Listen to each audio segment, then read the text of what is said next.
Curfews, mask mandates, dining restrictions, the COVID-19 lockdown measures just keep coming.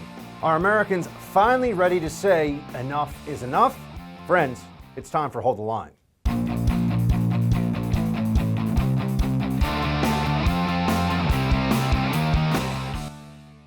Welcome to Hold the Line. I'm Buck Sexton. Cases of COVID-19 keep stacking up around the country, and so do the nonsensical rules that state governments continue to impose. Oregon, for example, has some of the country's strictest measures in place. Its statewide lockdown, which they're calling a freeze, presumably because lockdown didn't test well, that prohibits residents from having more than 6 non-family members in their own home at any given time. So how are they going to enforce this blatant violation of individual liberty? Are the cops going to count the cars in your driveway? Are they going to look and see if you bought too many hors d'oeuvres? Maybe weigh your turkey before you fire it up in the oven? No. Oregon Governor Kate Brown just wants you to inform on each other. Watch. Look, this is no different than what happens if there's a party down the street and it's keeping everyone awake. What do neighbors do? They call law enforcement because it's too noisy. This is just like that. It's like a violation of a noise ordinance.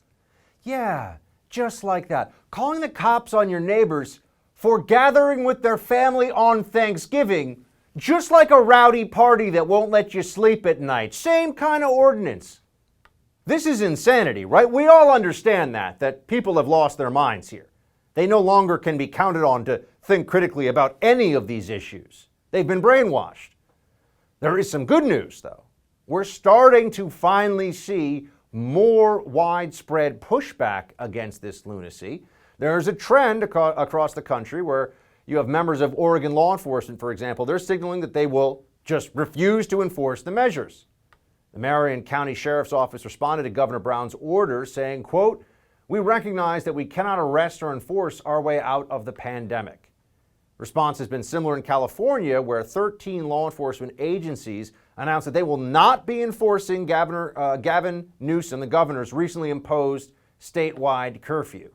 And it's not just law enforcement pushing back. In Huntington Beach this weekend, we saw civil disobedience as folks took to the streets in direct violation of the curfews. The weekend also saw demonstrations in New York City where protesters actually burned masks in Washington Square Park. Friends, it looks like we are at a turning point now. People are realizing they're not going to give back the freedom they've taken away, not for a long time, not willingly. So what can we do?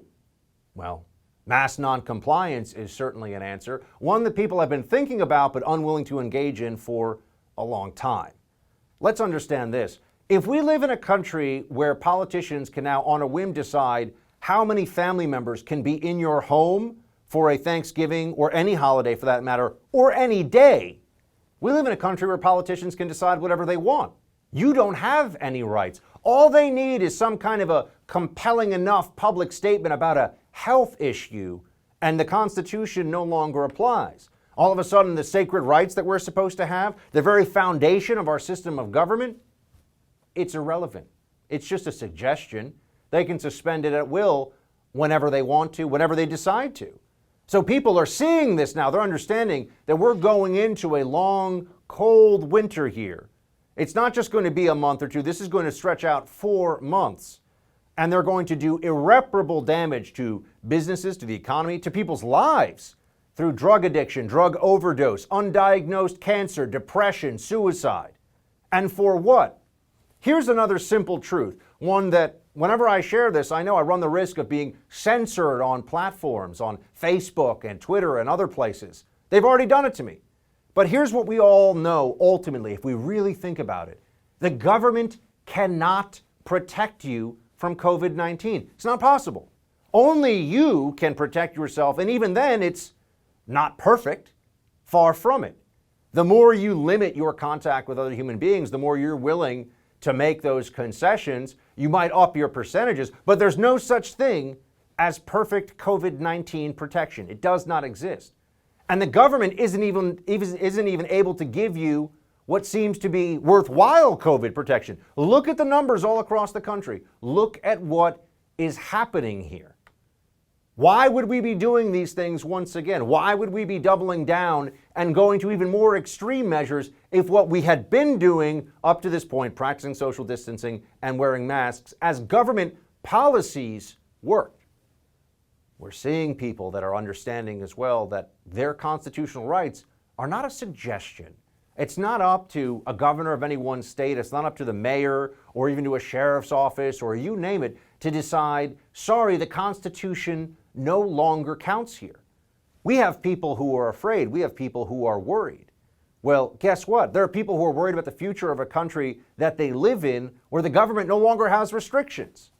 Do you really believe that these people, the Gavin Newsoms and the Governor Cuomo's and Lori Lightfoot and Gretchen Whitmer and Nancy Pelosi and Dianne Feinstein, all these people who are always caught in acts of extreme hypocrisy, you think they care about you and your family? You think they care about the damage that's being done to people by these lockdowns? No. They have tremendous power, and when push comes to shove, they're going to live their lives as they see fit and do so without consequences.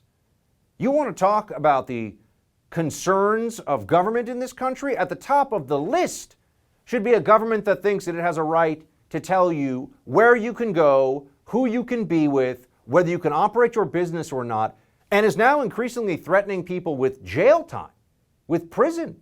30 days in Oregon, they say, if you violate their gathering ordinance. I'm sorry, how do they enforce this? They're going to go into your home? Whatever happened to the Fourth Amendment? Whatever happened to unreasonable search and seizure? Where are all the civil libertarians? Where are all the people that are supposed to be saying, sorry, even if you have a good reason to infringe upon these liberties, and the state really doesn't because these things they're doing simply do not function the way we're told they will. Even if you had that, what legal basis is there? What constitutional basis, a better way of putting it, for implementing these policies? No one even asked this question right now. Finally, it seems, people are starting to see what's really going on. They understand that the promises that were made from the beginning of this, 2 weeks to slow the spread, 2 months, make it 6 months, make it 9 months, keep shutting down whenever we tell you. The numbers that we come up with, we make them up on the fly. You have to obey them because we said so. What are we getting out of this? What is the benefit of this? Are they really trying to make us believe that what they've done so far, we've definitely paid the price. We've paid the price in the loss of freedom, in destroyed businesses, in enormous amounts of depression, in enormous amounts of drug abuse, children not being able to be in school. We're getting all the bad effects of this. Where's the upside? Oh, I'm sorry, we flattened the curve? That's about a temporary thing meant to make sure that hospitals aren't overwhelmed. Now we're back into that mentality? No, we're supposed to now flatten the virus forever, which is nonsense. This was never even considered possible until now, and people are told to just obey because they say so. Because those in authority use this as a means of attacking Trump, convincing many millions of Americans, unfortunately, across the country, that the good people should be out there mask shaming the bad people. And Canada's having a big spike in cases. Europe is having a big spike in cases, many different European countries. Is that all Trump's fault? This is a freedom issue, a constitutional issue. It's about individual liberty. It's about the very foundation of our governing system, what it's allowed to do, what it's not allowed to do. Is this still America if governors can tell you that you can't see family members, that you have to stay locked away in your home? Perhaps they'll even lock you up if you don't do it? Does that feel like the land of the free and the home of the brave to you? Because it doesn't to me. And if we were even getting the benefits they promised, I would say we should still not do this. But we're not getting those benefits. The cases are spiking, it's spreading all across the country, and there's just this constant refrain, we're not doing enough of what they say, so we have to do more. I say no. I say enough is enough. Let's look at the facts and the reality as they are presented to all of us. The government simply cannot protect you from this virus. The same way the government couldn't protect you from the common cold or the flu, it cannot protect you from aerosolized viruses, period. And all these different mandates and this patchwork of ideas here and there from state and local governments, it's absurd. We'll look into some of the absurdity, some of the specifics here later on in the show, and someone can try to explain to me why the things we're being made to do make any sense, because they don't. But if you question it, you're told you're a bad person who wants grandma and grandpa to die while eating their Thanksgiving turkey. It's insane. I reject this. I reject the lies. We'll get into some of the specifics in just a little bit. All right, the Trump campaign's challenge of the 2020 election in key states continued this weekend. We'll take a look at the latest in the legal battle when we come back. My friends, our constitutional republic has rarely faced the perils we do today. Mob rule, a push for socialism, violence, suppression of freedoms. Edmund Burke said it well, all it takes for evil to prevail is for good people to do nothing. If you want to help preserve America right now while we still can, join AMAC, the Association of Mature American Citizens, the fastest growing conservative group in America. Joining AMAC gives you access to money-saving benefits, cutting-edge news, and a great bi-monthly magazine. But more importantly, AMAC fights for you. A socialist storm is brewing. If you care about our future like I do, then join AMAC today. Over 2 million constitutional conservatives like you and me have already joined AMAC. Stand with us by joining right now. Just go to amac.us/buck. That's amac.us/buck. The benefits of AMAC membership are great, but the cause is even greater. Join today at amac.us/buck.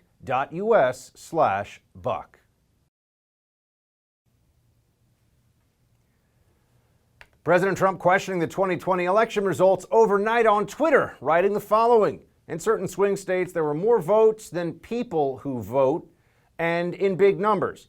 Does that not really matter? Stopping poll watchers, voting for unsuspecting people, fake ballots, and so much more. Such egregious conduct, we will win. The president's tweet comes at the start of an extremely critical week as a couple of key states plan to certify their election results today, including Michigan and Pennsylvania. Joining me now to discuss the latest Trump legal battle is our panel, Zach Smith, Heritage Foundation legal fellow, and Spencer Klavan, host of the Young Heretics podcast and associate editor of the Claremont Review of Books. Gentlemen, thanks for being here. It's a pleasure. Thanks for having us. All right, Zach, you up first. Why should the president not concede? Well, Buck, I think we have some time built into our system for these lawsuits to play out, for these allegations of fraud to be fully and thoroughly investigated. And I think it's important for all of us to have confidence in our electoral process that these allegations of fraud, these irregularities are investigated. You know, certainly some very serious accusations have been made over the past few days and weeks. And I think it's important that if there is any evidence of those allegations and accusations, that it be brought forward quickly so that we can, again, all move forward and understand exactly what happened and what went wrong in this election. Spencer, I know you've taken note of how there seems to be a double standard here with what happened in 2016 and what we're now told was a clean transition and a concession and good faith to what's going on now. That's right. You know, I, like Zach, my priority here is to understand, find out the truth about what went on in this election. It was a completely unorthodox election, the most unorthodox election in our lifetimes. It's not at all unreasonable to make use of the constitutional measures that are available to contest and look into electoral fraud. Now, I will say at the outset that it looks to me like the window of time is narrowing. We need to get whatever evidence is there out there as quickly as possible. But the notion that the same folks who for 4 years spent every last shred of their credibility on insisting that Trump was an illegitimate president, in the words of Hillary Clinton and Jimmy Carter, that these folks are now going to turn around and tell us that what Trump is doing is undermining confidence in the process. This is the process. This is how it goes. And the fact, you know, that we are now coming up on the deadline for states to certify their votes, December 8th, means that we're still within the window of opportunity for them to make their case. I, for one, am perfectly happy for them to do so. And I think that any patriotic American, however they voted, should want to know the truth.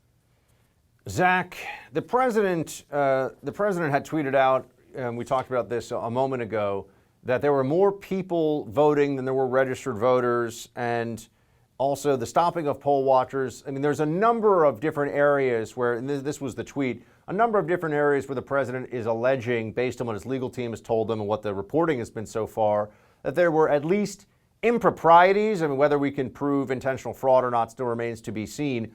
Which of these areas do you think, from a legal perspective, is the most impactful? Which one is most likely, you think, for the Trump campaign to perhaps be able to prevail?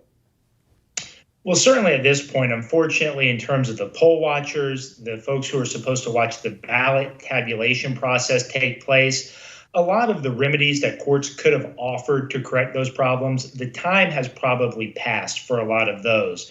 And so at this point, if there are allegations that people who weren't eligible to vote, in fact, cast ballots, or if I know in Pennsylvania, there's still disputes working their way through the courts, whether late arrived absentee ballots should be counted, something along those lines would probably be where the president and his legal team would do best to focus their efforts at this point in the process.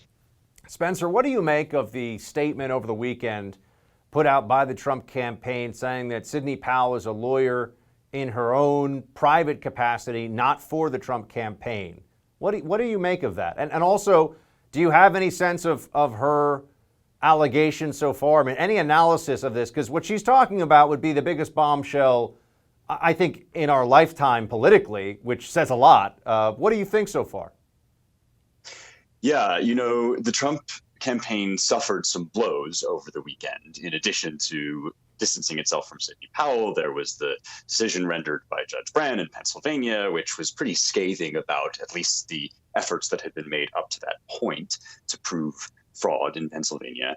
And ultimately, you know, when Powell came forward and began to gesture outward into this global conspiracy, I personally thought it was a good thing then for the Trump campaign to disavow her. It does no good for anybody to be wildly and credulously buying into every possible conspiracy theory just so that we can have, you know, a further shred of hope. Now, it's not as if the Democrats didn't do that and won't continue to do that anytime that they think they can win even just the smallest ounce of power. But it's not helpful if there's a genuine case to be made here.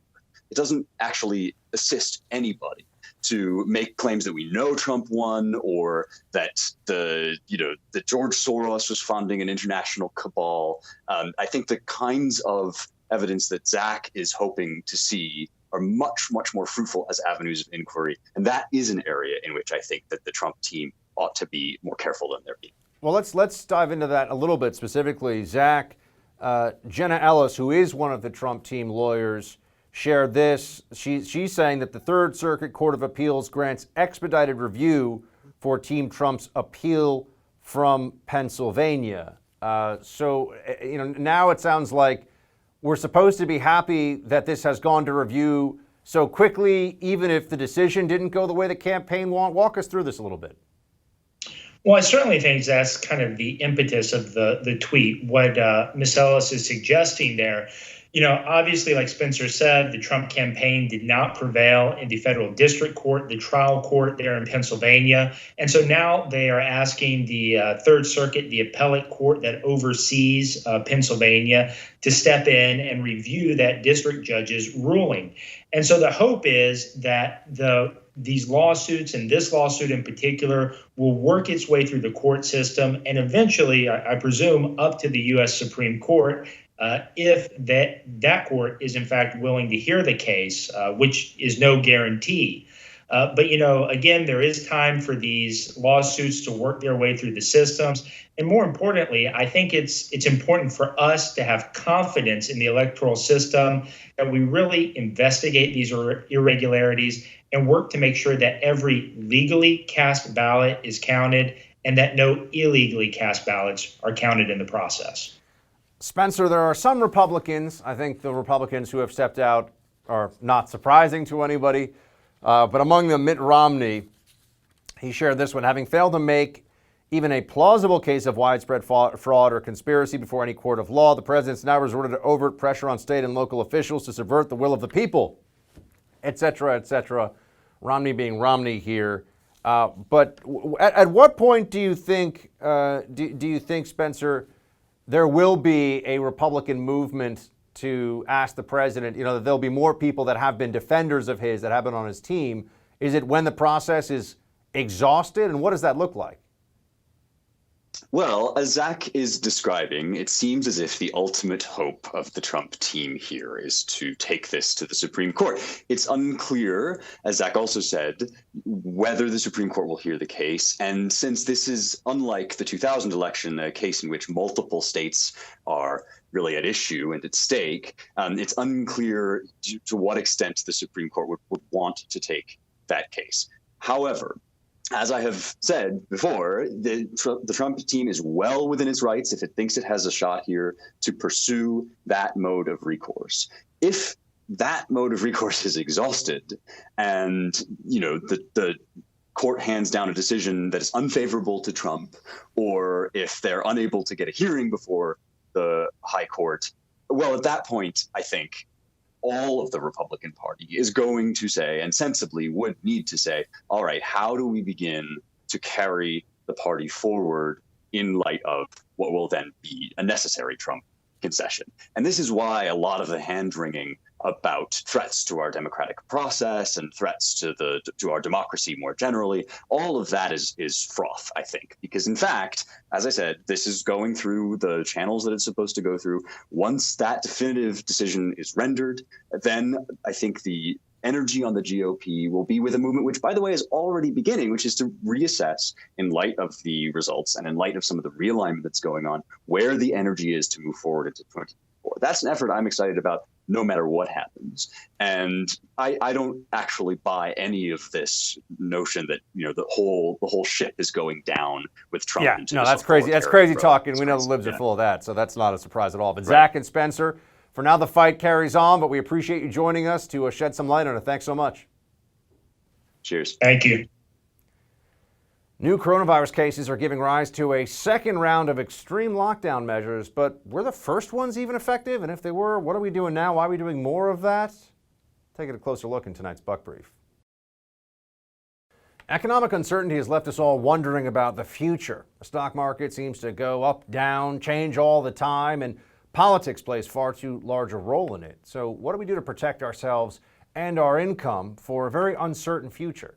For over a decade now, simple and conservative real estate investing has been the retirement answer for thousands of done-for-you real estate clients.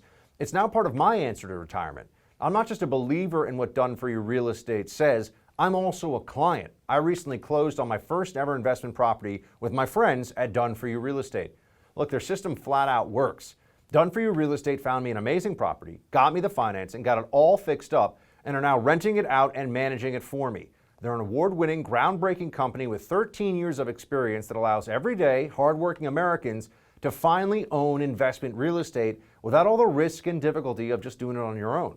Visit done4youbuck.com to learn more and find out if you qualify to take advantage of what may be a once-in-a-generation opportunity to finally own your own investment real estate.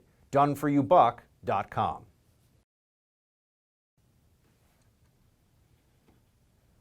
The rise in coronavirus cases has provided our elected overlords carte blanche to restrict our liberties, shut down our businesses, and confine us to our homes. This despite the fact that all their previous lockdown measures and mask mandates didn't seem to do very much. We've never had higher rates of mask compliance. We've nearly destroyed sectors of our economy, yet this virus is spreading far and wide anyway. Maybe, just maybe, these measures are not as effective as we've been told, and that the costs outweigh the benefits. Is the talking point of listen to the science really applicable to outdoor versus indoor dining, masks when standing but not when seated? Or is this all just medical theater meant to make our so-called leaders feel better about themselves while doing nothing but burdening our lives with onerous rules and regulations? We're going to examine this in the Buck Brief.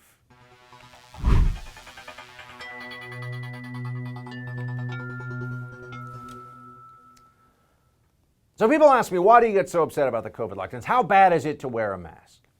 I have to go around New York City wearing a mask now pretty much all the time, wear it in my own building where I live, wear it in the gym. Okay, let's get away from masks for a second, at least as a general policy. Let's dig into some specifics here. So there's been a big change in New York, and I know they have this in other cities too, where over the summer, because they realized they were decimating the restaurant industry with these lockdowns, they said, we're going to allow outdoor dining. I said, great, okay, we're going to have outdoor dining. Very nice, sidewalk cafes, had almost a European feel. It was a nice change, I will say. It was a good thing in and of itself. But it's getting cold now in a lot of places, like New York, Philadelphia, And guess what? We have this new policy that's gone into place where if you have outdoor dining, but it's enclosed, that's okay. Here are some photos that show you exactly what I'm talking about here. They're building these, and they're effectively creating structures to go on the street and calling it outdoor dining. All right. I mean, when we think about this, I understand. I'm not a doctor. I'm not an epidemiologist, and I love restaurants. I've spent way too much of my life and certainly too much of my income on restaurants over many, many years. But they're building these things, and I'm not a doctor, but I can look at them and say, this is indoor dining outside the restaurant. We all understand that, right? So I don't want them to shut this down. I'm not saying that I think this is some big risk and everybody should be worried, but let's just be clear that when you have endless stupid regulations, you're going to also have people that are looking for loopholes, and you're going to have stuff like this that doesn't make sense. You're in an enclosed space now, eating on the sidewalk, but it's enclosed, which means the airflow, the spread of the virus among people seated there, it's going to be the same deal. What difference is it if you were in this enclosed area? So that now they're saying they're going to make individual stalls, maybe, so that'll try to separate out the diners, so you're going to eat in some kind of a stall situation. But are they going to limit the number of diners in the stall? Because indoors, even if you're with people that could be asymptomatic and don't know it, that's where the spread happens. So what's the idea? Well, what's the purpose of all this? Look at the way that business closures are done in different states here. You can see that you've got a lot of states that are mostly, a lot of states that have either mostly closed or somewhat, mixed, somewhat closed. But you've also got a whole bunch of states that are mostly open. So which one is it?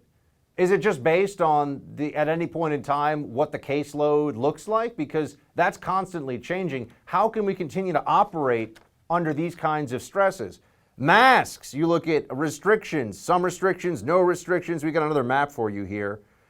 We've got more masking going on in this country. The orange, those are mandatory mask states. You've got more masking going on than ever before. Notice Florida is an exception to all this. And yet we have all these cases rising. Stay-at-home orders. This is among the most severe that you could see. California's put them in place now. New Mexico has got them. Ohio. Why is it that the most blue states in general have the most severe response to COVID? Shouldn't this be about medicine and the science and not about politics? But the mentality, it's been infused among these libs that the more they're willing to do, the more extreme their measures, the more that they think that they're going to be safe from this, which is just not true. Religious restrictions. Speaking of the constitutional issues here, there's a map that shows you where we have religious restrictions in place. In some places, gathering is prohibited. In other places, it's limited to 10 people or fewer. All these different rules. What is this? I'm sorry, I thought the First Amendment to the Constitution still existed. I didn't think that there were, these are, by their very definition, these are arbitrary restrictions. 10 people, 6 people in Oregon, 10 people in New York for gathering on Thanksgiving. Some of these religious institutions also have these arbitrary numbers in place. And remember, they were sending police out to break up people that are trying to go to church, go to synagogue, go to temple. They were doing that.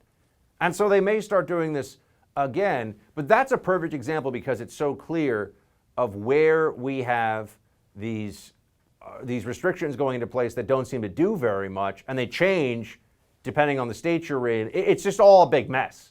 This is all the government grasping to try to protect you or say it's going to protect you when it really can't. Another thing from the dining, the sitting down and dining questions that I have, as somebody who went out this weekend and ate in a New York City restaurant where there was indoor dining, 25% capacity, we have to stand outside with masks on, because everybody was wearing masks, even though we're outdoors. You got to stand outside with your mask on. They ask you to do that, waiting to get into the restaurant. And then you get indoors, and everyone takes their masks off and sits there and eats. Does somebody, can I have Dr. Fauci or one of these fancy MDs who goes on TV, can they explain to me how that makes sense or how that's keeping anybody safer? Why do we go through all this theater? I've got people everywhere trying to distribute Purell every 5 seconds in these restaurants, as if that's really going to make a difference. We think that's a game changer. Where's the evidence for that? They've got these plexiglass partitions between tables. If that and having masked up servers and having the hand sanitizer on the table is not enough, well, then what are we doing? None of this is making sense, friends. This is a totalitarian cult in slow motion. This is not intelligent stuff that's being done. You know it and I know it. So maybe we should tell people we don't want to do this anymore? It's not making sense. Individuals should take their own should take their own risk decisions and act as they see fit for their own health and safety, as we do in so many other aspects of life. But no, not with the COVID cultists running around. Lockdowns are having a profound effect on America's Democrat-led cities, some of which are seeing really sharp increases in violence. We've got more on that with commentator and author Danielle D'Souza when we come back.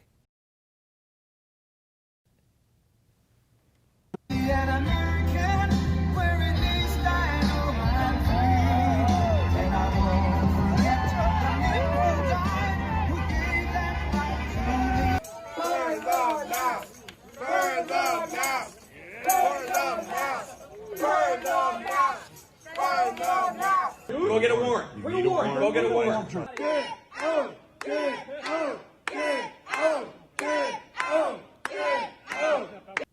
You love to see it. As we've been discussing, fed up Americans across the country took to the streets this weekend to protest the second round of increasingly insane coronavirus lockdowns that Democrat leaders in particular have been imposing. From Huntington Beach, where Californians gathered in defiance of Governor Newsom's 10 p.m. curfew, because the virus all of a sudden is worse at a certain time, to the Big Apple, where New Yorkers were burning masks and carrying signs reading, "Stop COVID Tyranny." Are we finally at the point where Americans realize this government control is not going away until we tell them enough is enough? Joining me now to discuss is Danielle D'Souza, commentator, Women for Trump Advisory Board member, and author of The Choice, The Abortion Divide in America. Danielle, thank you so much for joining us. So tell me this, what exactly do you think it is going to take for people going forward here to finally unite even across the aisle politically and say that some of these restrictions don't make any, it's not even a question of the science, they don't make any sense? They don't make any sense, and they only help big corporations. I think that's the ironic thing. Many people on the left talk about how they're against these big corporations, but in reality, whenever they impose these lockdowns, it's Amazon that's helped by it. They're making more sales than ever. Meanwhile, mom and pop shops are closing every single day because small businesses can't afford to stay locked down for months on end. So we should all be able to unite behind these small businesses. But unfortunately, many on the left are really using this lockdown as an excuse to close them down. There's also this ongoing debate over the role that the lockdowns may or may not have had in crime. People like me point to the BLM movement and the change in policing tactics that have resulted from the political shift that occurred there. But for example, in New York City, shootings year to date, 2019, we had 699 shootings in New York. Now it's a city of over 8 million people. 2020 year to date, 1,363, more than a 100% increase. Danielle, you're here in New York City, so am I. What do you think's going on? I think that this whole chaos situation that people are living in is the perfect recipe for them to impose more government control on us. And unfortunately, they are kind of thriving off of all of this chaos, off of people losing their jobs, off of the lockdowns, off of increased violence, because that then leads people to live in fear and then to kind of stay in their homes and be afraid of everything outside, say, well, I'm just going to let the government run my life and I don't want to go back to work, things like that. And I think we need to empower every single American to realize the virus rate of almost 99%, and also realize the fact that they will thrive off of having jobs. They're not going to be thriving off of welfare and all of this, but the government doesn't want people to actually be going back to work. Doesn't seem like it makes a lot of sense, at least to me. You have Mayor de Blasio, who I argue is perhaps the worst mayor in America. I know there's some stiff competition, the mayor of Portland. There are some places that would certainly want to throw their hat in the ring there for worst mayor. I think de Blasio is the worst mayor right now in the country. Here he was just a few days ago, somehow blaming the spike in violence and shootings in New York on coronavirus. Play it. This was a horrible time. It was a perfect storm. We've talked about it. Everything happened simultaneously. People were out of work. Kids weren't going to school. Houses of worship were shut down. a lot of things that we depend on to keep people safe and stable weren't there. There's also a lot less people, many fewer people on the subway, on the streets, far less human interaction. Danielle, I know that they want to avoid anyone drawing conclusions about the role that the rise, once again, of the BLM movement may have had here. But the idea that COVID has caused more shootings, it's only happened in a few major cities, and it's only happening in places where Democrats allowed riots and protests to go on for months. I think there's at least a correlation worth noting. Yeah, and it absolutely goes hand in hand because in a lot of these Democratic-run cities, they're putting in lockdowns where a lot of good people are following those and staying home. But meanwhile, a lot of these Antifa people are attacking people, attacking businesses, and the streets are sort of empty and everyone is kind of afraid to even go out, not just because of the lockdown, but because of all the violence in their streets. So a lot of these people who are in Antifa really benefit from these lockdowns put in by the governor, because usually when there are a bunch of people around, these Antifa people are very afraid to actually go out there, which is why they usually wait until the dead of night.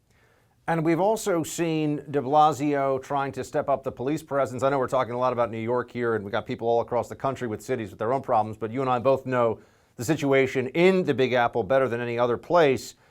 He said he's concerned about subway attacks. Here, play that clip.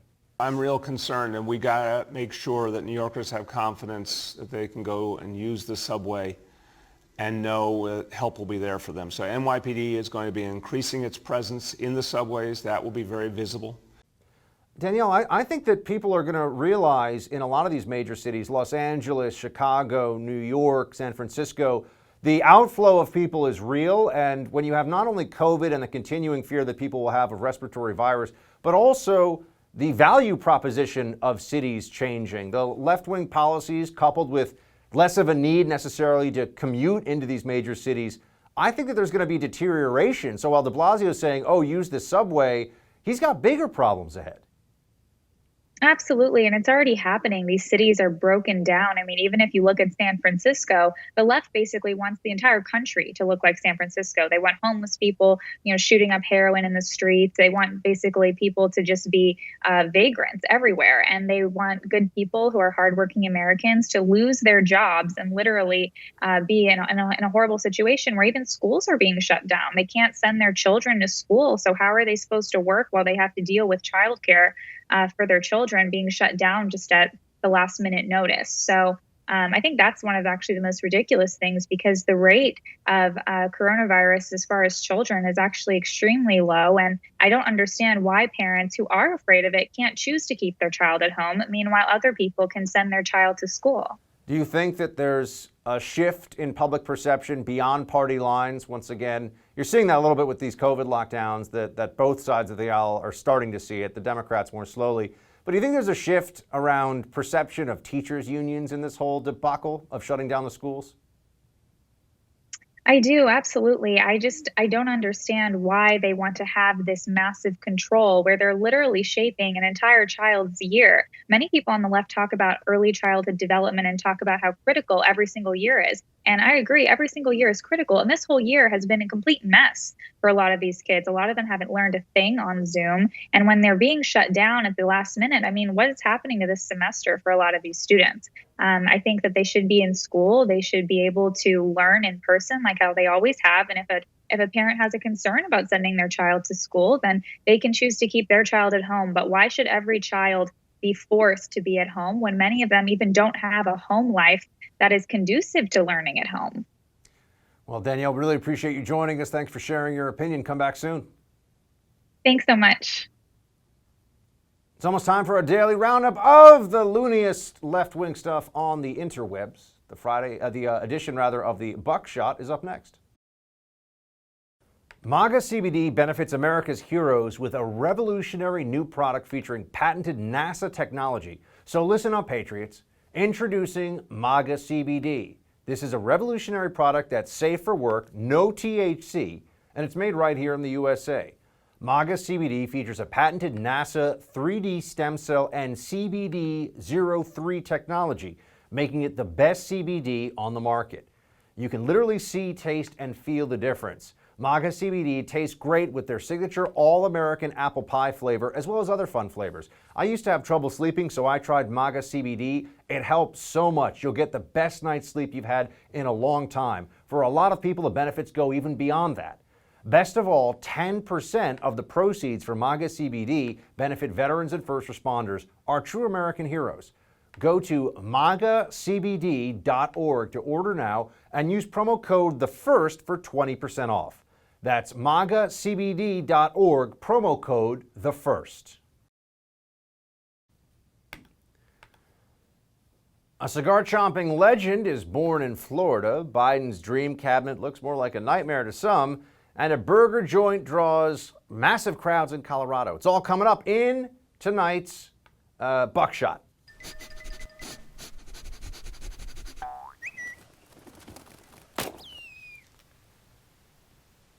So there's a guy who sees something that's horrible. I mean, I'm somebody who's got a dog, love dogs, would do anything to protect my dog. I'd like to think including what this guy did, but this was pretty intense. He's down in Florida, and as you can see from the video, he sees that his beloved puppy, it looks like a King Charles puppy, is grabbed by a gator, an alligator grab, a small alligator, something like 2 or 3 feet. And yeah, there you go. It takes several seconds until he's able to put the gator down. So you see it, he manages a couple of things here. He takes his King Charles Spaniel, frees it from the gator's jaws, while also keeping his cohiba in his mouth nonchalantly the whole time. Pretty remarkable stuff here. I gotta say, this guy, impressive. And he gets right in there. Now, granted, that's a pretty small gator, but point is, happy ending here. The little pup, you can see scurried away. No serious injuries for the pup, which is amazing. And the gator, I don't know if he turned it into a handbag or something, or if he let it go. But that guy gets a medal for sure. And next, now this is not really the cabinet. We actually know now that John Kerry and Tony Blinken, and there's a couple of people that have been talked about officially by the Biden transition, because they're already going forward with the transition with these legal challenges, yes or no, they don't care. They've got some people that they're officially talking about, but here you've got the Twitter dream cabinet. So this is what the left-wing activist class among the Democrats really wants. They want, according to Twitter, Ilhan Omar, Department of Homeland Security, Rashida Tlaib, the Justice Department, Elizabeth Warren, the Treasury Department, Bernie Sanders for the Defense Department, and Andrew Yang for Transportation. I got to say, Yang for Transportation doesn't really scare me at all. The others, yes, the others are a little bit terrifying. But I don't think it's going to be that left wing. In fact, what you're going to see is that the Biden, if it happens, if a Biden presidency would be very swampy and be essentially a third Obama term in terms of the people that he's going to put around him, some of the senior cabinet positions. That's what's going to happen. I think that much is clear. So we'll see how this continues to shake out. But it's always fun to look at how radical some people on the left really are. In-N-Out Burger. I'm a Shake Shack guy. I got to tell you that right now. I love Shake Shack. But In-N-Out Burger opened in Aurora, Colorado, and people waited for up to 12 hours. Why? I don't understand this. The burgers are good. I wouldn't say even amazing. I'd say they're good. It's a solid fast food burger. But if we're really talking about this, then I guess we're not going to have In-N-Out as a sponsor anytime soon if I say this, but what can you do? The French fries are very iffy, not so great. But the In-N-Out burgers, 12 hours, people waiting in line. We had people that said they couldn't wait in line to vote, but they can definitely wait in line for 12 hours for an In-N-Out burger in Aurora, Colorado. And we also have things getting a little bit heated between an incoming member of Congress who just won her election and the very well-known member of the Squad, Ilhan Omar. Marjorie Taylor Greene, who just won her election, and I believe we'll be having on the show soon. She got into it here with Ilhan Omar. Back down, Ilhan. You married your brother, so you're disqualified from running your mouth. And then Ilhan writes, looks like the crazy lady has logged on. things are getting heated. This is going to have to be like, the Taiwanese parliament, I think, where sometimes people just start throwing fisticuffs, and there's famous video of people getting into fights there. I'm pretty sure in Parliament in the UK they had to separate the two sides on the aisle with 2 sword lengths. So at least it's going with Twitter these days, and no one's actually getting hurt, although there might be some bruised egos and hurt feelings. But calling out a member of Congress and you can marry your brother. And then we have a group that's meeting to talk about anti-Semitism coming up here. And Rashida Tlaib has been certainly accused of more than her fair share of anti-Semitic leanings, I think you could say. And so they have this upcoming sit down where they're going to be talking about it. And Rashida Tlaib said, so long as he doesn't suppress my First Amendment right to speak out against Netanyahu's racist and inhumane policies, the Palestinian people deserve equality and justice. So this is about Blinken. So this is not actually about that anti-Semitism forum. That is going to be happening soon. That has some interesting members of the left that'll be sitting down on it. But this is about Tony Blinken, who is a swampy establishment guy. So you're going to get a lot of that going on. But Rashida Tlaib, very into the Palestinian cause, continues to be. That's it for the best one was obviously the alligator with the little puppy. That was the best buckshot today, no question. That's it for Hold the Line with Buck Sexton. Up next, the No Spin News with Bill O'Reilly. Have a great night, everybody.